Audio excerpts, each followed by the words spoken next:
Tu as un nouveau téléphone Samsung et tu souhaites transférer les données de ton ancien Samsung? C'est facile, je te montre comment faire. Prends ton nouveau téléphone et mets-le en marche. Commence par cliquer sur la flèche bleue sous « C'est parti ». Sélectionne maintenant la langue et appuie sur « Suivant ». Tu dois ensuite sélectionner le contrat utilisateur final. Les autres éléments sont facultatifs. Clique ensuite sur « Suivant ». Connecte-toi au réseau Wi-Fi et appuie à nouveau sur « Suivant ». L'étape suivante est « Copier vos applications et vos données ». Tu peux transférer ici les données depuis ton ancien appareil. Appuie sur « Suivant » pour continuer.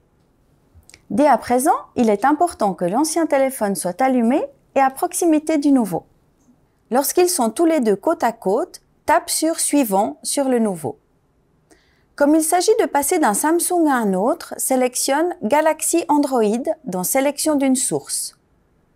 Pour continuer, accepte les conditions générales et les autorisations. Tu as le choix entre un transfert des données avec ou sans câble. Si les deux appareils sont connectés au même réseau Wi-Fi, nous te recommandons d'un transfert sans câble. Dès que tu appuies sur « Sans fil », l'ancien appareil te demande si tu veux te connecter au nouveau.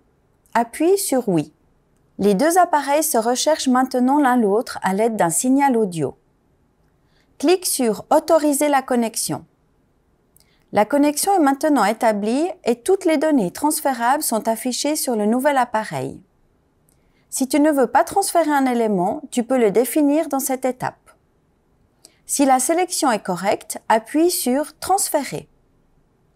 Ton ancien appareil te demandera si tu souhaites que ton compte Google soit copié. Appuie sur « Copier » et saisis le mot de passe sur le nouvel appareil. Clique ensuite sur « Connexion ».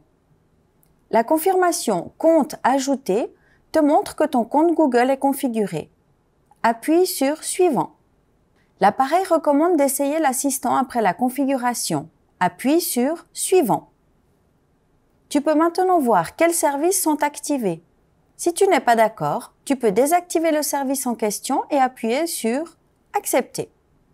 Ton appareil doit être bien protégé afin que tu sois la seule personne à pouvoir le déverrouiller. Pour la protection, tu peux choisir entre un code PIN, un mot de passe ou un modèle dessiné. Sélectionne l'une des méthodes et saisis ou dessine par 2 fois. Voici encore des suggestions d'applications Samsung que tu peux installer dès maintenant. Ton appareil affiche que tout est prêt. Enfin, appuie sur « Terminer ». Ton nouvel appareil est maintenant prêt à l'emploi. Si le transfert de données ne fonctionne toujours pas, nous nous tenons à disposition dans l'un de nos Swisscom Shops.